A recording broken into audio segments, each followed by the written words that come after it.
The Turkish-backed militia fighters have been gathering for days for a major offensive on the Kurdish city of Ras Al Ain. It's the furthest move east so far in this conflict. A breach in the Turkish border wall, and it began. Foot soldiers fanning out across fields, heading for the town. They're backed up by armoured vehicles, artillery and air power. This is an invasion.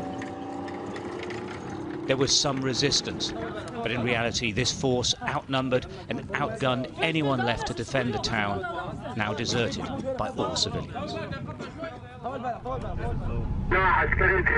An hour to the south, the Kurdish militia are gathering up to head to the front lines. These men have been pulled back from the town of Deir ez-Zor. They're the first to get here.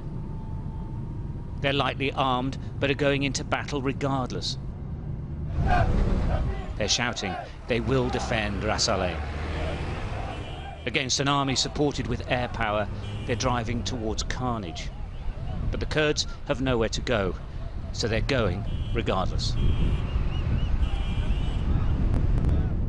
The roads towards Ras Al Ain are quiet now. Civilians have left en masse.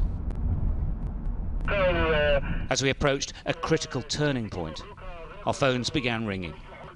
The town was lost, we were told, and all the roads taken. We had to turn back.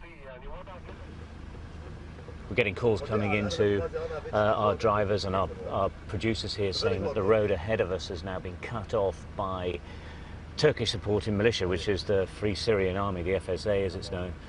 And people are effectively withdrawing quickly to the town of Hasaka. Now, what's important to remember is that that means that the border area that Turkey wants to make into a buffer zone, as they call it, is basically being taken over by troops on the land as opposed to just being attacked with artillery, and this is a huge development. The city of Hasaka isn't all that safe, but it's the safest place in these parts at the moment, and thousands upon thousands of people are pouring in. People in trucks or on roadsides have fled the fighting, displaced, now homeless. Some are being put up in schools that are already full and aren't suitable for a long stay. Men, women and children are sharing classrooms. All left everything behind as the fighting intensified. Nobody cares, they say. Where do you want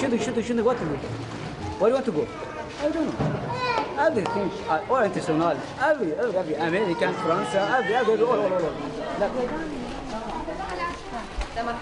Volunteers are helping the best they can. For now, the city can cope, they say, but for one major problem.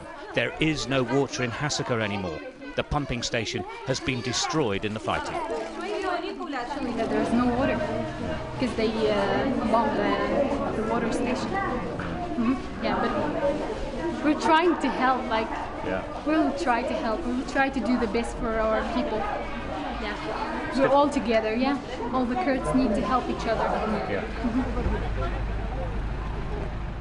In a matter of just a few days, this crisis has dramatically escalated.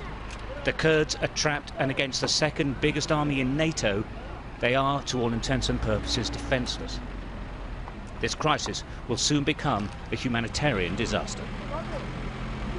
Stuart Ramsey, Sky News in northeast Syria.